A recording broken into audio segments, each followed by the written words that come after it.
Hace 8 días terminamos la clase comentando algo que es muy obvio para los que leemos el Nuevo Testamento, pero que a la vez se ignora mucho.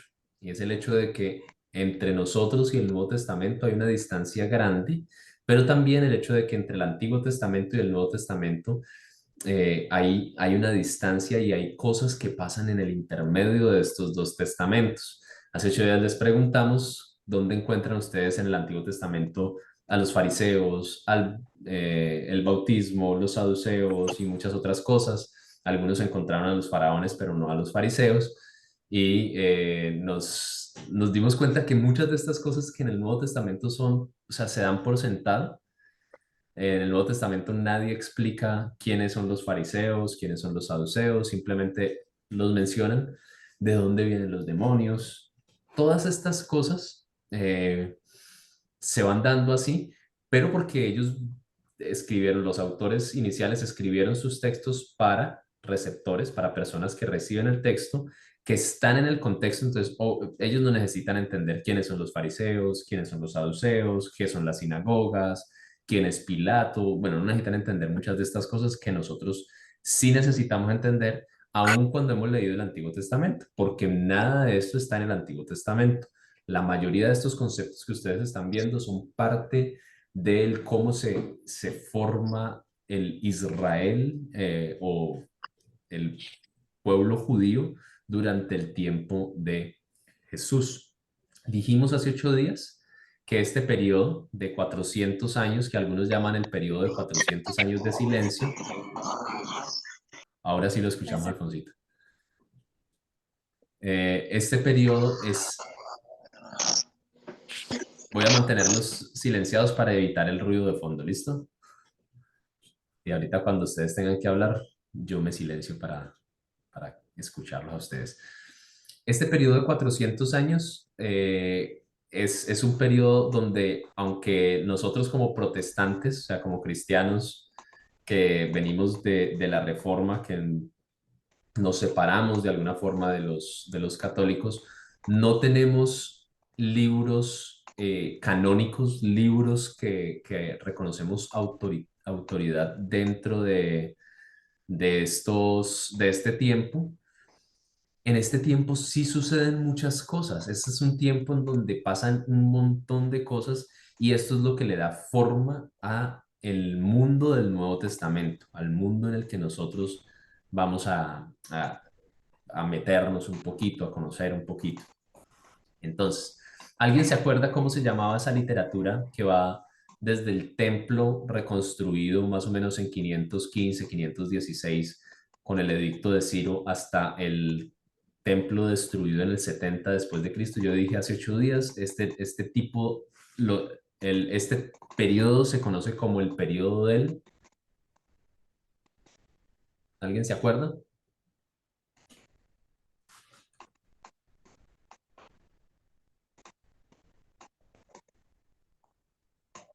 Para responder pueden quitar el silencio, no tienen que...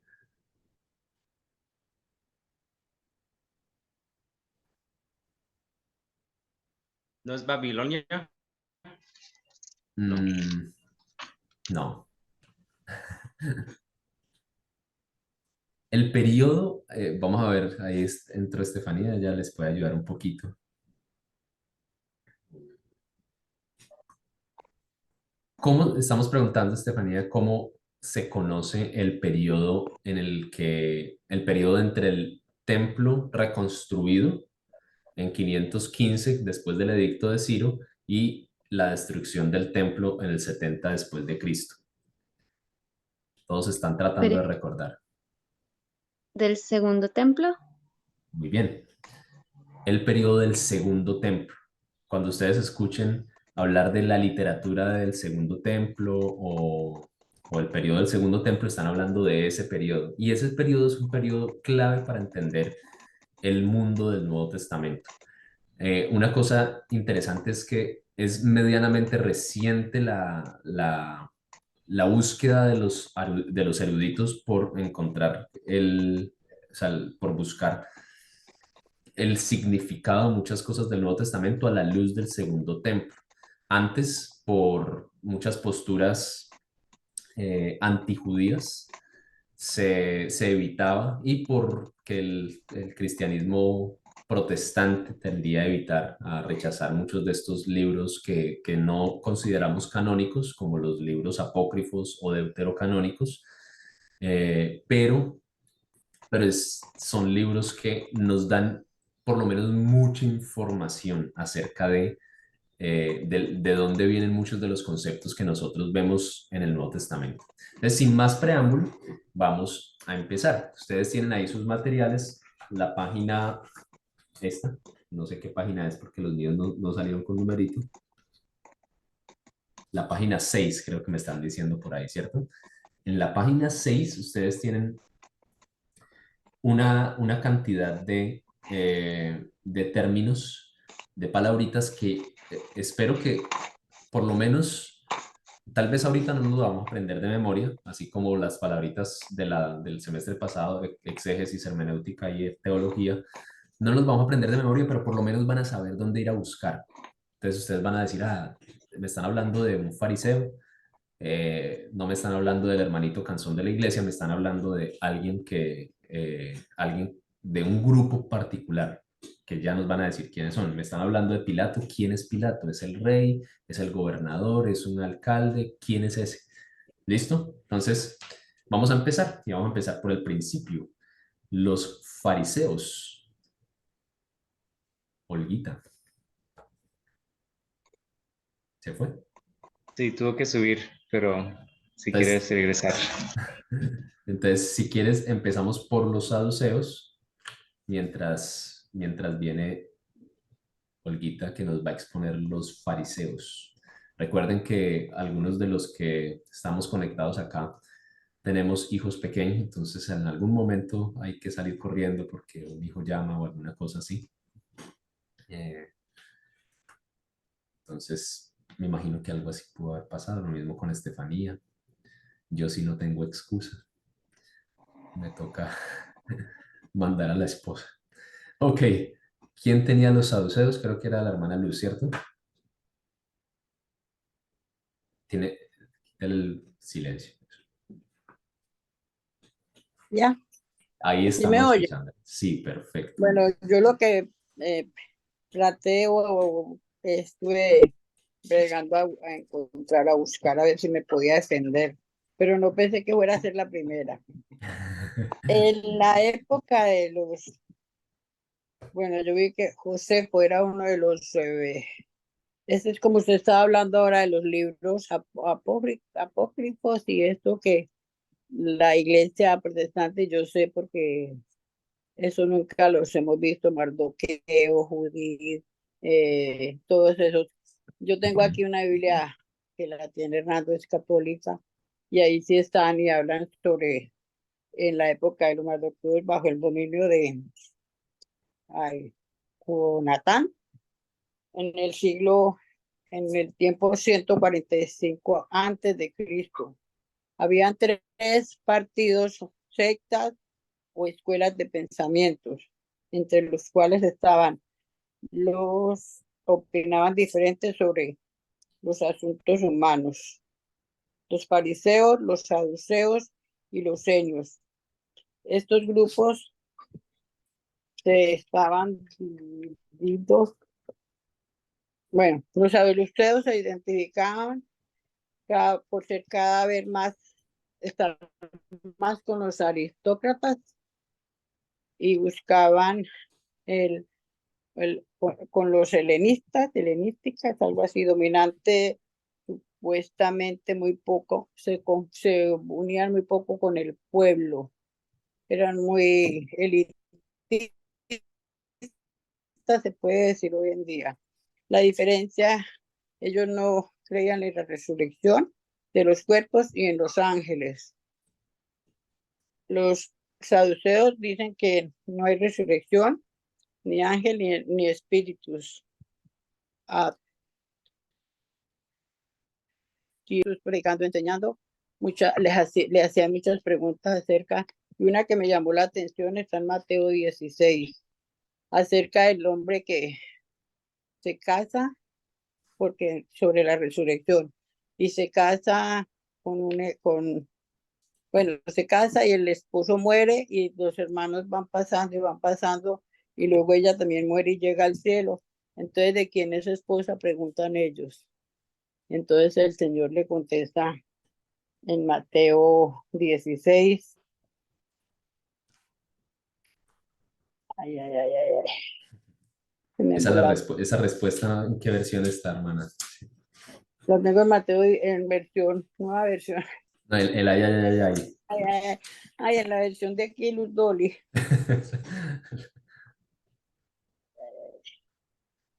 Ujú. Tenía la cita que la hice, la volteé para otro lado. Y es Mateo 16. Ujú.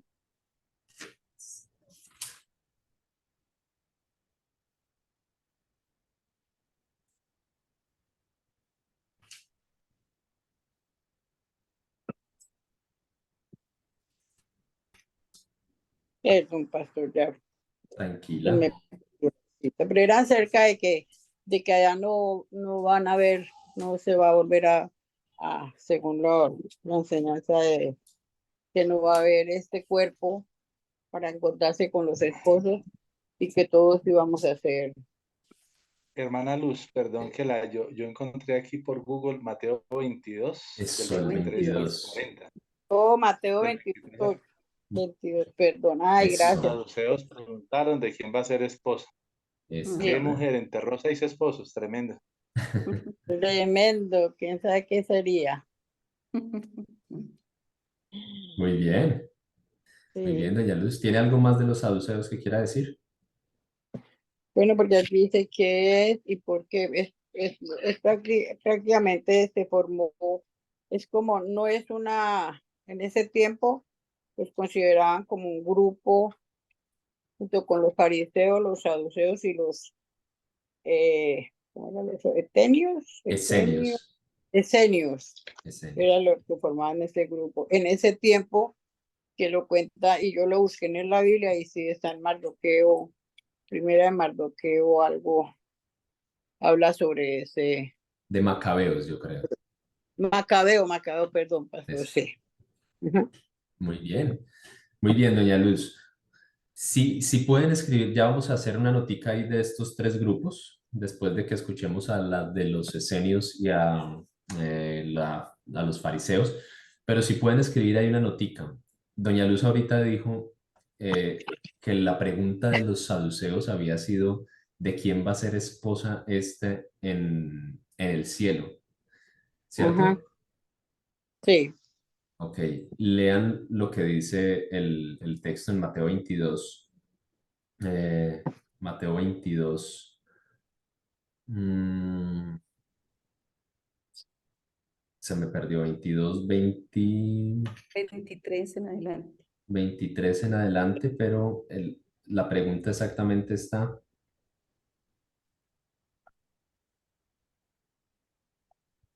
ya, Ahora, 28, en el versículo 28. 28, Ujú.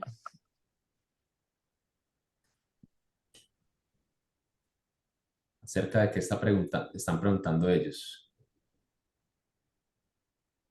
De cielo, ¿Quién va a ser esposa en el Resurrección. reino de los cielos, en la resurrección? en el reino de los cielos, Resurrección, dice, la resurrección, ¿no? en la resurrección, ok. Solamente tengan ahí en cuenta esa notica si quieren escribir grandecito, porque al final del servicio, al final del ya estoy yo al final del curso, vamos a estar hablando un poquito de muerte, resurrección y ascensión de Jesús. Y esto es un tema muy importante que quiero que vayamos haciendo la diferenciación. A veces conectamos inmediatamente cuando escuchamos resurrección con cielo, pero noten que lo que ahí está diciendo no es resurrección, sino, no es cielo, sino resurrección. Muy bien, doña Luz. Perfecto, muy buen resumen de los saduceos. Ya ahorita vamos a mencionar algunas cositas para que tengan en cuenta. Olguita, ahorita sí, los fariseos.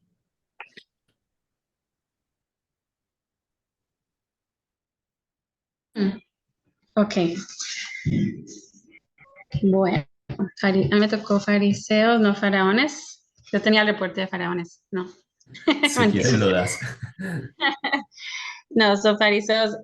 Para empezar, el artículo, como estaba mencionando mi mamá, era de los tres de fariseos, saduceos, esenios, creo. Y a mí me tocó la parte de fariseos, que era como entre, entre resumen de saduceos, o me confundía a veces, pero voy a tratar lo mejor de explicar qué entendí yo de fariseos. Ahí mismo en la primera frasecita dice que el nombre o la palabra fariseo significa separados, que es como que me pareció interesante, significa separados. No era un movimiento sacerdotal, esa palabra no sé decirlo bien, sacerdotal, o sea, La ¿sí? dijiste bien, sí, Ok. sacerdotal. Era una secta dominante y tenía mucha influencia sobre la gente en la ciudad. Por eso dicen que Jesús discutía mucho con ellos, en lo que vemos en los relatos de la Biblia. Criticaban mucho a los descendientes de Macabeos. Macabeos. Macabeos.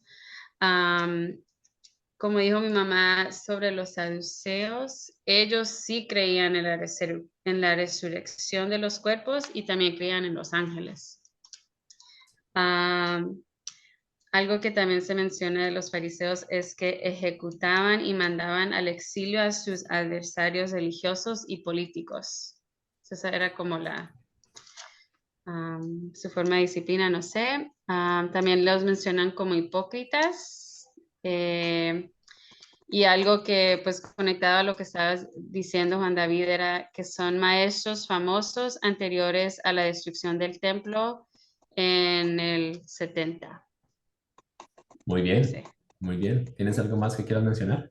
Para Dios, ¿cómo se cometieron actos seculares? Algo que apunté también, interpretación de la ley era menos severa que de los esenios y Ujú. más innovadora que los saduceos, como comparando los tres. Ok, muy bien, muy Ujú. bien, muy bien. Muy bien. Eh, ¿Quieres mencionar algo más? No, Muchas gracias, Olguita. Marcial, bienvenido. ¿Nos escuchas?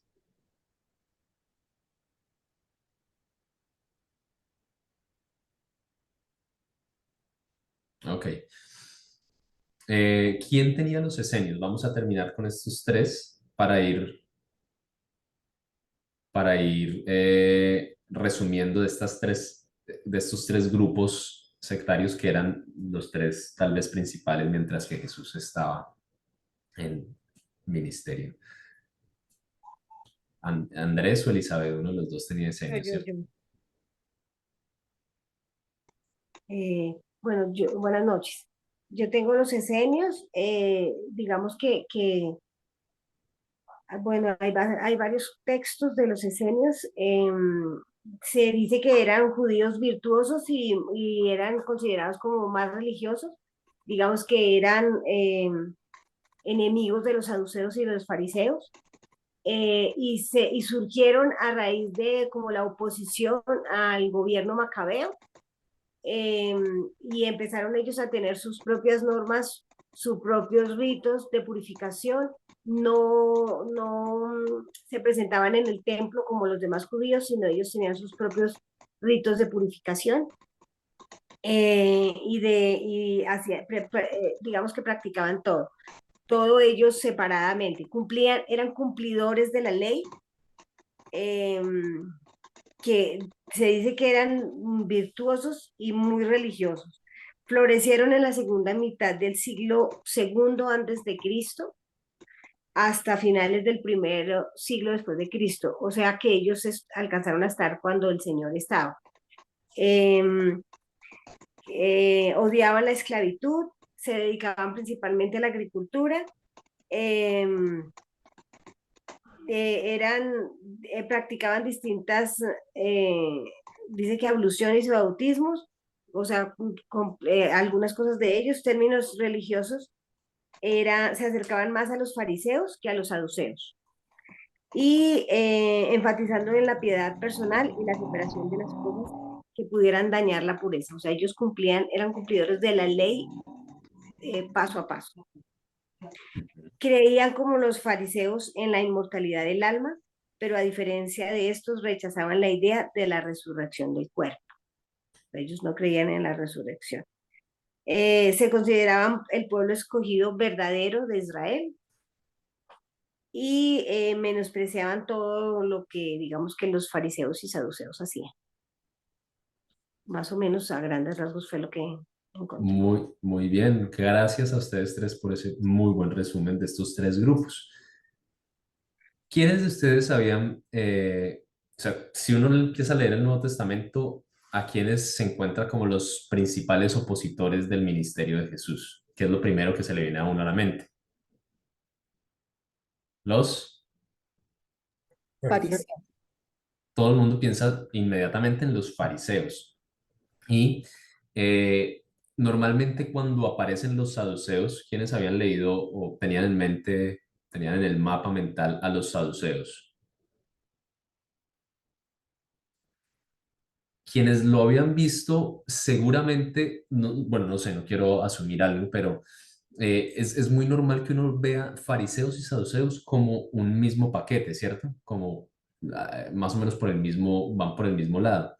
La realidad es que son dos grupos totalmente opuestos, son dos grupos que son muy distintos. De hecho, los esenios, de los que se habla menos en la Biblia, pero algunos autores han creído, por ejemplo, que Juan el Bautista pudo pertenecer a los esenios, pudo ser parte de uno de estos movimientos, no es algo comprobado. Pero estos tres grupos que son mencionados por Flavio Josefo, que es uno de los escritores, de los historiadores que más información nos da acerca del judaísmo de esa época, del judaísmo del Segundo Templo, él es el que los menciona como los tres grupos sectarios, como los tres grupos que conforman diferentes interpretaciones del judaísmo o de la fe judía, de la herencia del Antiguo Testamento. Noten lo siguiente, cuando uno habla de judíos o del judaísmo, está hablando del primer siglo, no está hablando de Antiguo Testamento, del Pentateuco, lo que acabamos de ver el semestre pasado. Este judaísmo o los judaísmos que a veces algunos dicen son el desarrollo de la fe israelita del Antiguo Testamento, o sea, son lo que de donde viene la fe israelita, pero desarrollado e interpretado para su momento. Tenemos tres grupos, los fariseos, que curiosamente son los que más puntos de conexión tienen con lo que el Nuevo Testamento va a enseñar. La resurrección. Noten que ahorita que Elizabeth estaba mencionando algo, hizo una distinción que es muy importante y va a ser muy importante en nuestra lectura del Nuevo Testamento, la distinción entre la creencia en la vida después de la muerte y en la resurrección. Los esenios sí creen en la inmortalidad del alma, que es una doctrina que es más proveniente del platonismo que del cristianismo, la inmortalidad del alma. Ya después vamos a hablar más a profundidad de esto. Los fariseos, aparte de creer en la inmortalidad, creen en la resurrección. Y no nos vamos a meter con este tema todavía, pero dejen ahí planteadita al lado de la pregunta que hice ahorita cuando doña Luz intervino, dejen ahí planteadita la pregunta de dónde viene el tema de la resurrección en el Antiguo Testamento. Déjenlo ahí nomás y después lo vamos a ver, lo vamos a estudiar un poquito más. Lo que quiero que noten es que de estos tres grupos, uno normalmente ve a los fariseos como el grupo fuerte, poderoso. Es el grupo que más popularidad tiene, es el grupo que más fuerte es entre el pueblo, pero no es el grupo más poderoso económicamente hablando y en términos de poder político. ¿El grupo más poderoso cuál es? ¿Cuál creen ustedes que es el grupo más poderoso de estos tres? Los saduceos. Los saduceos. Los saduceos son parte de ese linaje sacerdotal, como decía Doña Luz. Ellos han desde el tiempo de los macabeos, se han mantenido en el poder religioso, pero también han estado haciendo alianzas con el poder político de turno para mantenerse allí y tener el poder en el templo. Llega a haber momentos en el que el templo se consolida como un templo-estado, es decir, como un vínculo entre el poder religioso y el poder político. Y los saduceos son los que están allí. Son, si mal no recuerdo en este momento, y Estefanía me puede corregir porque ella recientemente vio dos materias muy importantes relacionadas con esto netamente, son descendientes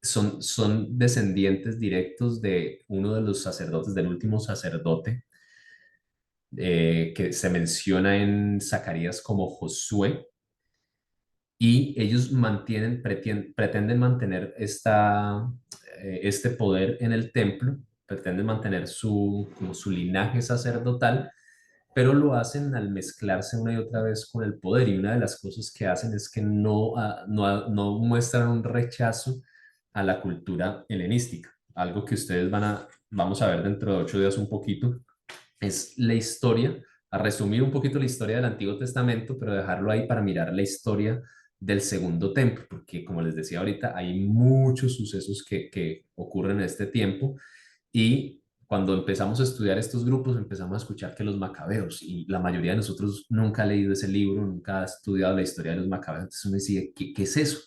Empieza a escuchar que la reconstrucción del templo, que la helenización del pueblo judío. ¿Qué es eso? La helenización del pueblo judío básicamente es que hay un momento en el que Grecia toma el poder, 333 antes de Cristo, Grecia toma el poder, y parte de lo que hace es imponer su cultura. Obviamente la cultura de los griegos trae algunas cosas que son muy atractivas, y ante esto es que algunos empiezan a mostrar rechazo, pero los saduceos no muestran tanto rechazo. Los que más rechazo muestran, que toman su nombre de ese rechazo porque se separan, son los fariseos. Los fariseos, y su nombre viene del griego farás, que es de separarse, de rechazar, de no estar de acuerdo con. Ellos se separan y hay un periodo en el que sí tienen algo de poder político los fariseos, que logran tener algo de vínculos con una reina, pero no nos vamos a meter en este momento en eso. En el tiempo de Jesús no son el pueblo, perdón, el grupo de poder, son un grupo que no tiene mayor influencia en la rama sacerdotal, no hace parte de los sacerdotes. Los que son sacerdotes son los saduceos. Los saduceos, como decía ahorita Doña Luz, no creen mucho en muchas de las cosas de aspectos sobrenaturales, no creen en la resurrección, no creen en ángeles. Y ahí ustedes pueden notar, cuando lean el Nuevo Testamento, van a notar muchas de las disputas que se dan. Incluso Pablo en algún momento utiliza esto porque en el consejo que lo está juzgando a él hay fariseos y hay saduceos, y él, tratando de salirse y de salvarse de la cosa, lanza la piedra de la resurrección, y ahí termina, es una discusión entre los dos grupos, y él más o menos logra salir bien librado. Los esenios, algunos los vinculan con la comunidad del Mar Muerto. Eso es otro cuento aparte y es bastante amplio, pero no vamos a meternos ahí. Los esenios son un grupo más estricto, un grupo más riguroso en el cumplimiento de la ley. Tienen bastantes rituales que los separan buscan mostrar la separación de ellos con respecto al resto del pueblo. Se consideran a sí mismos el pueblo elegido, el verdadero pueblo. Y creo que ya lo que nos mencionaron todos ha sido suficiente. Las sinagogas, esto es otro de los conceptos que en el Antiguo Testamento no está, que es nuevo en el Nuevo Testamento. Don René, ¿usted quiere mencionar algo pequeñito de las sinagogas? Claro que sí. Es que me equivoqué, fue la palabra. Bien, dice, la sinagoga es el lugar de reunión y asamblea local de los judíos durante la última parte del periodo intertestamentario en la época del Nuevo Testamento. Muy La bien. tradición judía declara que Moisés dio inicio a la sinagoga, pero el Antiguo Testamento no apoya esta afirmación. Durante la mayor parte del Antiguo Testamento no se mencionó la adoración local porque frecuentemente se la asociaba con prácticas paganas. La sinagoga en el Nuevo Testamento tenía sus raíces en la época posterior a la destrucción del Templo de Salomón y trasladado de gran parte del pueblo al exilio. Se hicieron necesarias la adoración y la instrucción a nivel local. Incluso después de muchos años volvieron a Jerusalén y reconstruyeron el templo. Los lugares de adoración local se perseveraron. En el siglo I, estos lugares de asambleas ya se denominaban sinagogas. Muy bien. Eh, las sinagogas existían en cualquier lugar donde vivían los judíos. Si Si bien el templo se mantuvo hasta el año 70 después de Cristo, continuó siendo el centro para la adoración sacrificial. Los judíos fieles siguieron yendo al templo para las fiestas. También participaban en las sinagogas locales durante la época de Jesús. Incluso había una sinagoga dentro del mismo templo. Es probable que haya sido zona donde Jesús a los 12 años hablaba con maestros de la ley según Lucas 2:46. La mayoría de las comunidades independientes de tamaño tenían al menos una sinagoga, algunas tenían varias. Eh, los ancianos locales estaban a cargo de la supervisión general de la sinagoga. A menudo designaban un jefe. Este era laico, que cuidaba el edificio y seleccionaba a los que participarían en el culto del día de reposo. El jefe tenía un asistente. Una de sus tareas era entregar los rollos sagrados a quienes los leían y luego guardarlos nuevamente en el lugar especial, según Lucas 4:17 al 20. Tenemos algo interesantísimo aquí que eso es Jesús en las sinagogas. Usaba Jesús, concurría habitualmente a la sinagoga de la ciudad donde fue criado, Nazaret, según Lucas 4:16. Después de comenzar su ministerio público, con frecuencia daba clases y predicaba en las sinagogas de toda Galilea. Mateo 4:23, 9:35, Marcos 1:39, Lucas 4:44. Al principio de su ministerio sanó a un hombre en la sinagoga de Capernaum, según Marcos 1:21. Jesús a menudo encontraba oposición en las sinagogas. Lucas 4:16 al 30 relata lo sucedido en Nazaret. Su predicación y enseñanza generaron reacciones negativas, según Lucas 13:10 al 16. Muy bien, don René. Yo creo, ¿Sí? yo creo que ahí tenemos un resumen muy bueno de qué es la sinagoga. Sí. Muchas gracias. Solamente para como hacerlo muy condensado, después de que el pueblo de Israel y o sea, las tribus del norte y las tribus del sur son llevadas al exilio, pierden el lugar central de adoración que es el templo y el pueblo dispersado, que es lo que se conoce como la diáspora de los judíos, empieza a buscar lugares de reunión para leer la ley y para adorar al Señor. Ninguno de esos lugares tenía la función del templo, que era el lugar en donde se hacía el sacrificio, porque para los judíos esto era algo muy importante a la luz de Deuteronomio 12:5, pero sí era un lugar en donde los judíos leían la ley, leían algún rollo de la Tanakh, del Antiguo Testamento, y adoraban a Dios, había algún cántico o alguna cosa. Estos lugares se llamaron sinagoga, del verbo griego sinagó, que es básicamente reunirse. El verbo es sinagó, como sinagoga, es reunirse. Y como lo decía don René, esta palabrita van a encontrarla en todo el Nuevo Testamento porque es un lugar recurrente en donde más que nada los fariseos tienen cierto nivel de poder porque son los que pues son los que están, los escribas y fariseos son los que están allí leyendo la ley para el pueblo.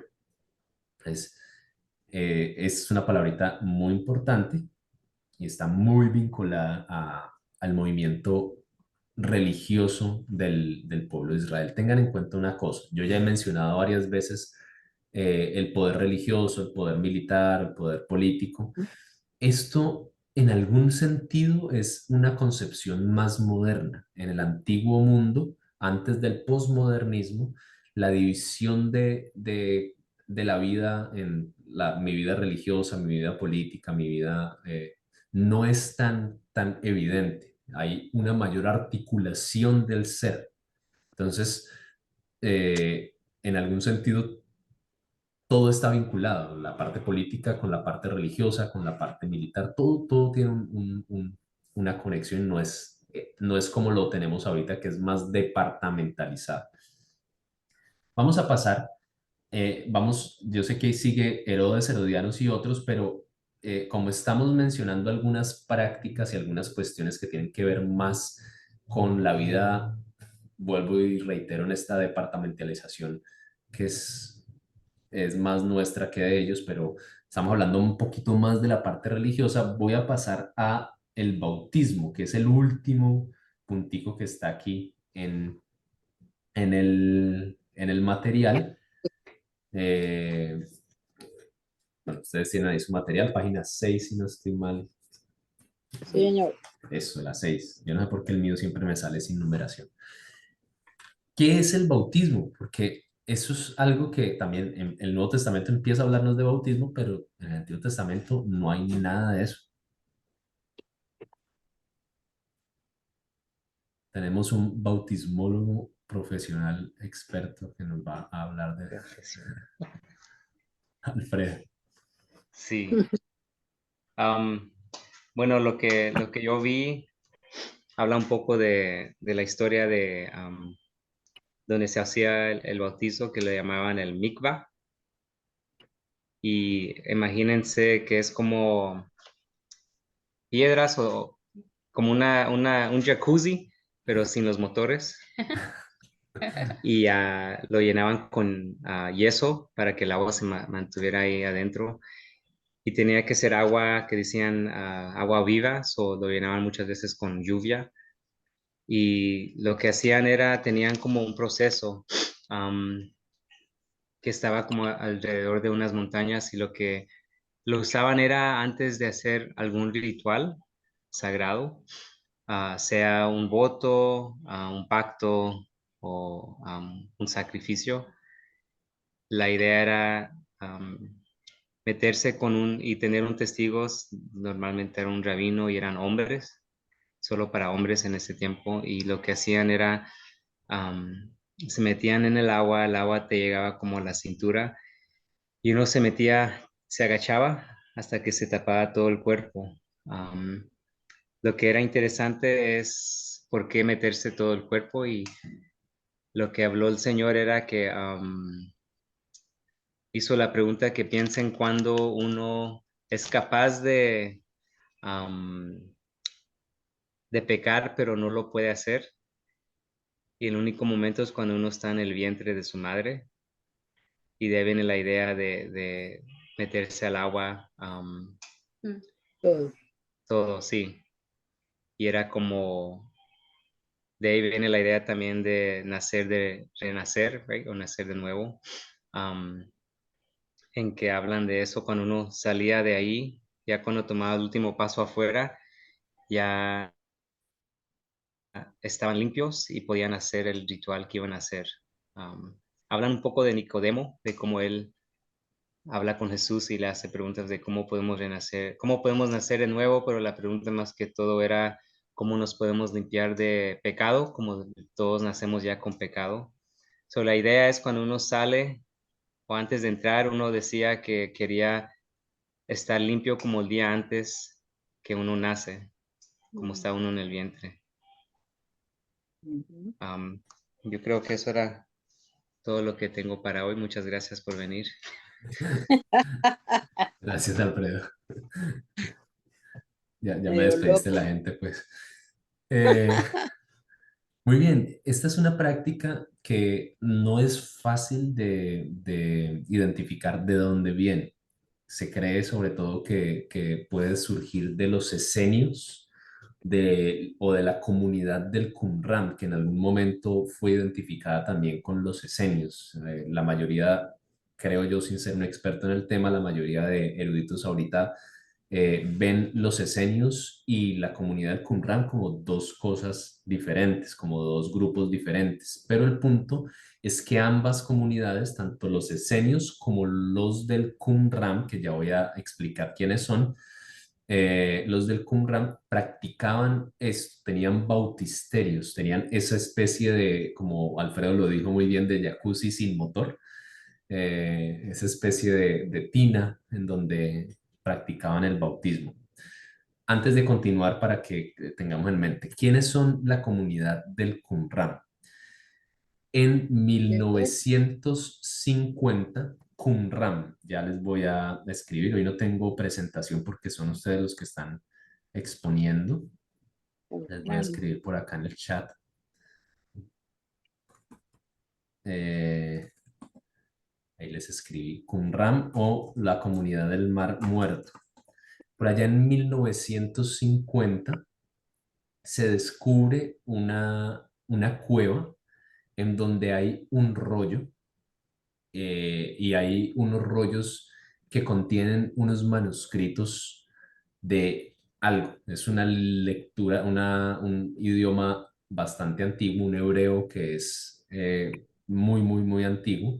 Cuando se hace este descubrimiento, se empiezan a descubrir otras cuevas y otras cuevas. Se descubre, después de muchísimos años, que por el mismo tiempo del Señor Jesús, una comunidad que se encerró en cuevas, una comunidad separada, por eso la vinculaban con los esenios, una comunidad bastante rígida que tenían una biblioteca gigantesca, tenían toda una estructura de vida bastante interesante.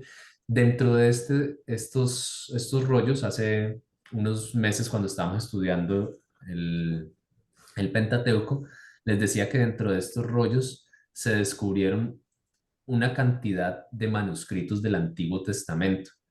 Ujú. Fue tal vez el descubrimiento del siglo pasado más grande y bueno, yo creo que de los últimos siglos el descubrimiento más grande, arqueológico más grande de los últimos años de la historia. Dentro de estos rollos se descubrieron textos o fragmentos de todo el Antiguo Testamento, menos del libro de, ¿alguien se acuerda que yo lo mencioné?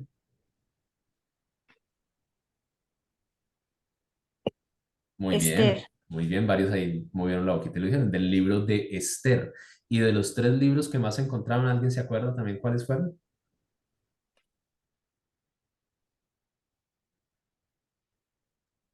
Isaías, Isaías, Salmos Deuteronomio. y Deuteronomio. Deuteronomio. Muy bien, fueron los libros que más textos se encontraron en este lugar. Lo importante aquí es notar que Esto ha sido revolucionario en los últimos 50 años porque entre más se descubren y más salen a la luz estos textos, porque esto tarda años en que se traduzcan, en que se pueda traer esos fragmentos con todo el proceso químico que requiere para que no vayan a desintegrarse, a dañarse después de tantos años de estar ahí, que cualquier imprudente lo agarre y lo destruya, no es algo que el mundo de la academia quiere que pase. Lo que ha pasado es que muchos han empezado a estudiar estos textos y han notado mucha correlación entre lo que el Nuevo Testamento enseña y lo que esta comunidad del Qumran creía, la expectativa que esta comunidad del Qumran tenía de una venida del Señor, de la justicia, la expectativa de la venida del Espíritu Santo, la visión del templo de Jerusalén como un templo que estaba corrompido y que por eso el verdadero templo no es ese templo físico, sino el pueblo de Dios. Muchas de esas cosas son muy interesantes y tienen relación, o sea, se conectan con la comunidad del Qumran y lo que el Nuevo Testamento enseña. Entonces, cada que diga la comunidad del Qumran o del Mar Muerto, estoy hablando de ese grupo, que es un grupo que también, aunque no está mencionado en la Biblia, de hecho, nuevamente, algunos han tratado de vincular a Juan el Bautista con la comunidad del Qumran, porque Juan el Bautista es ese personaje extraño, medio hippie, que es como diferente. No es totalmente, o sea, no hay un texto bíblico, algo que nos dé como certeza para decir si Juan el Bautista fue de la comunidad Qumran o de los esenios. Lo único que sabemos es que Juan el Bautista fue un mensajero muy importante de Dios. El punto entonces, volviendo al bautismo, es que estos dos grupos tienen bautisterios y es muy posible que de allá sea donde viene esta práctica del bautismo. Como les decía, en el Antiguo Testamento no hay nada del tema del bautismo. En el Nuevo Testamento se empieza con esta práctica y se empieza a ver a un Juan el Bautista que está usando esta práctica. Algo que Alfredo mencionaba era lo que, lo que simboliza el bautismo es una especie de renacer, de nuevo nacimiento, es meterme a las aguas para ser purificado por Dios y levantarme una nueva vida. Si mal no estoy, porque yo no puedo decirles que he estudiado muchísimo este tema, pues si mal no estoy, el, el bautismo no era una práctica como lo tenemos nosotros ahorita, que es una vez y para siempre, sino era una práctica recurrente, era algo que se hacía comúnmente cuando algún servidor iba a llevar a cabo algún servicio especial, algún sacrificio, alguna cosa, y lo que simbolizaba este espacio era me estoy purificando, estoy participando de la purificación de Dios para ser apto para lo que voy a hacer. Creo que todavía hay mucho por entender acerca del bautismo, pero esto nos puede dar un poquito de ideas. Y ya la parte de la interpretación teológica que Alfredo también nos daba es una interpretación que cuando sigamos estudiando más el Nuevo Testamento, sobre todo con Pablo, va a tener un significado muy profundo, porque es la idea de, como decía Alfredo, de yo en el único momento, según la perspectiva bíblica, en el único momento en el que yo no he tenido pecados cuando estoy en el vientre de mi madre, la teología reformada siempre ha hablado del pecado original, de yo nazco y yo ya vivo con pecado. Entonces, el único momento en el que yo estoy sin pecado es cuando estoy en el vientre de mi madre y parte de lo que simboliza teológicamente el bautismo es eso, yo estoy volviendo a nacer y cuando Jesús presenta el nuevo nacimiento a Nicodemo, cuando Pablo habla del bautismo, hablan acerca de una misma cosa, es de una muerte a mi vieja vida para un renacer a mi nueva vida, para un volver a empezar de nuevo. Y es algo que está muy vinculado en todo el Nuevo Testamento con la muerte y resurrección de Jesús y con el Espíritu Santo, con la expectativa de la presencia del Espíritu Santo. No creo que nos alcance hoy más tiempo para revisar los otros grupos que tenemos, Quisiera preguntarles si tienen alguna pregunta. Con toda libertad, Marcial, si estás por ahí, quieres preguntar algo, con toda libertad lo puedes hacer.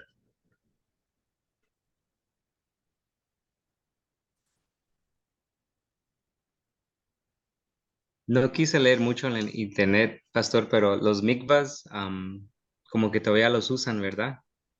Los judíos. ¿Es qué? Los mikvahs donde se bautiz, lo que estaba No, hablando Luz, donde se bautizaban. mm, Honestamente, no sé. Tendríamos que revisar. Voy a preguntar a los que están aquí atrás. Sí, tú tienes ahí bastantes vecinos para preguntarles. Los maestros de la ley que se juntaban tanto con los fariseos y entonces ellos pertenecían a alguno de esos grupos o eran también otro grupo completamente maestros. sí, ¿cómo se llaman? Sí, Escribas. sí, los escribas. Los escribas. Es interesante porque, por ejemplo, en Mateo 23, Jesús habla todo el tiempo de fariseos y maestros de la ley, fariseos y escribas. Y pues no es totalmente claro eh, si está haciendo eh, una especie de paralelismo, de mencionar lo mismo, el mismo grupo de dos formas. Para mí por lo menos no es totalmente claro, pero es posible que sea el mismo grupo o de los saduceos también, que son todos, o sea, en algún sentido, todo líder de Israel todo líder que está vinculado con la Torá, con el pacto, está llamado a interpretar la ley. Entonces, pero buena pregunta, que creo que podemos revisar más esas dos preguntitas para dentro de 8 días. No te preocupes, Marcial, ¿estás escuchando? ¿Has podido? Sí, sí puedes ahí respondernos. Perfecto, Marcial, ajá. qué bueno. Eh, Para los que de pronto se han perdido algunas de las clases anteriores, las estamos subiendo directamente al canal de YouTube de la iglesia y ahí podemos compartir, pueden revisar el material anterior. Eh, Dentro de 8 días vamos a continuar y vamos a estar mirando algunas cosas que son más del contexto social y político. Las clases sociales en los tiempos de Jesús, eh, los gobernantes, los herodianos, Herodes, Pilato, ¿qué es eso de tetrarcas? Los celosos, que son tanto un grupo, nuevamente, son grupos religiosos, pero también tienen un matiz bastante político y aún militar. Y los demonios, que es uno de los temas también bastante complejos, algo que en el Antiguo Testamento nunca vemos. O sea, nosotros en el Antiguo Testamento escuchamos de ángeles, incluso de esa especie de ángeles caídos, pero nunca vemos Demonios. alguien que esté poseído por uno de estos ángeles. Nunca vemos a alguien que tenga uno de estos demonios. Aunque hay intentos de interpretar algunos textos del Antiguo Testamento como esto, no hay algo evidente como pasa en el Nuevo Testamento. Ustedes entran al Nuevo Testamento y empiezan a ver a Jesús expulsando demonios a diestra y siniestra. Y es algo que no es, no es único en él. O sea, no es que él llegó y empezaron a aparecer demonios, no. En el periodo intertestamentario hay prácticas de exorcismo y hay cosas bastante interesantes también cuando se revisan cómo son esas prácticas de exorcismo y qué es lo que Jesús está haciendo. La diferencia entre lo que hacían algunos de los maestros de la ley para expulsar un demonio y lo que Jesús hacía. Muy bien, ¿alguna otra pregunta? Tenemos todavía un par de minuticos, según mi reloj.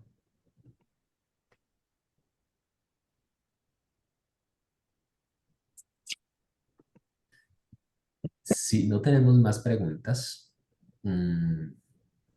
quiero motivarlos a que si tienen la oportunidad de volver a ver algo del material que les envié, si tienen la oportunidad de volver a ver el videíto de José Luis Sicre, el Ujú. el video que les compartí, él es un sacerdote, bueno, no sé si es sacerdote, es un académico católico. Entonces, si ustedes van a encontrar, van a ver otras cosas que él enseña, posiblemente van a encontrar cosas con las que no estamos totalmente de acuerdo, pero es una persona con mucho estudio que tiene algunos videitos allí que creo que nos pueden ayudar y facilitan nuestra comprensión del contexto, que es lo que estamos tratando de entender en este momento.